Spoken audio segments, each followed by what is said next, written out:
Bonjour à tous. Il y a quelques jours, je vous expliquais comment recadrer une photo tout en gardant sa taille d'origine. Aujourd'hui, je vous explique comment recadrer une photo à un format voulu, c'est-à-dire au format de votre papier. Imaginons que je veuille faire un 45 cm par 30 sur cette photo. Je prends l'outil recadrage, qui est donc ici.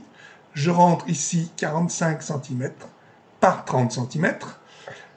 Ici, je vais mettre pixels pouces et je vais rentrer 300 donc dpi.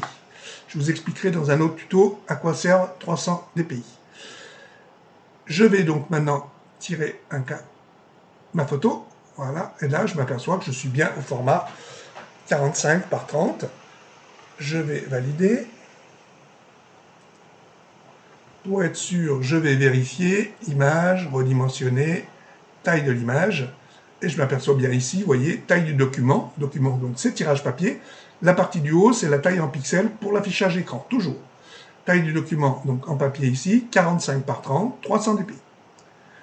Si maintenant j'avais voulu faire un 30-40, par exemple, donc je vais annuler ce que je viens de faire, donc CTRL-Z, j'annule tout, voilà. Annuler recadrage, vous voyez, et là je vais dire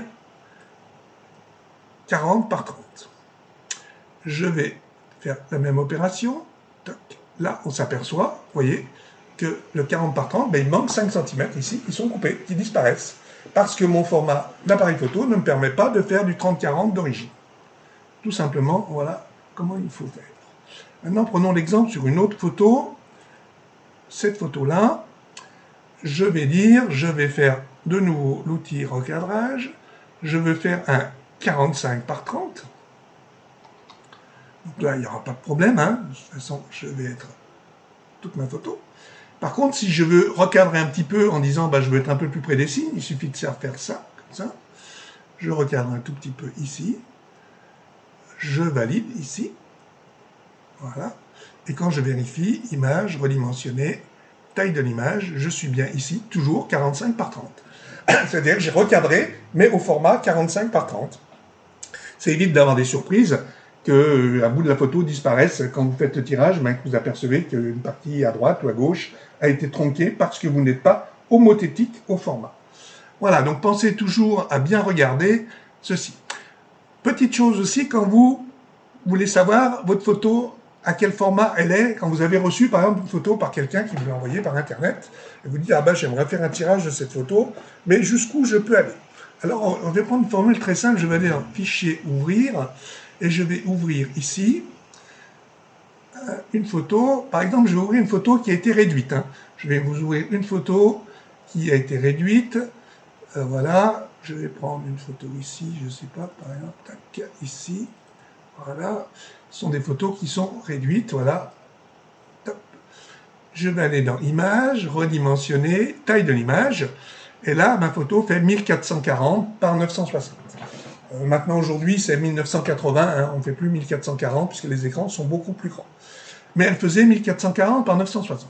Si j'avais voulu la tirer en papier, quel format ça m'aurait permis d'obtenir? Alors, je vais aller dans taille de document, je vois bien ici largeur 50 cm par 33, je me dis super, je peux faire une photo de 50 cm. Mais pas du tout, parce que regardez ici, je suis en 72 résolution. Donc je vais mettre 300, et pour mettre 300, il faut décocher la case rééchantillonnage, et je mets 300 ici. Et je m'aperçois que je peux faire un 12 par 8, en gros, un 10-15 de cette photo, parce que c'est une photo qui a été réduite au départ. Voilà, donc là, ça me donne le format de ma photo à la qualité maximum. Je peux agrandir un petit peu, mais je vais perdre forcément en qualité. Si je fais un 20-30, la photo va devenir floue, ce qui paraît logique. Voilà, donc comment vous recevez une photo? Vous allez simplement dans Images, redimensionner, taille de l'image, et vous vérifiez donc la largeur que vous obtenez en mettant bien résolution 300 et en décochant la case rééchantillonnage. Voilà, j'espère que j'ai été clair. Si ça vous a plu, merci de liker. Merci aussi de partager ma publication et surtout de vous abonner. Plus j'aurai d'abonnements, plus ça me motivera à faire de nouveaux tutos. Voilà. Et je vous donne rendez-vous dimanche prochain, parce que tous les dimanches, je mettrai en ligne un tuto sur Photoshop Element. Bonne soirée à tous.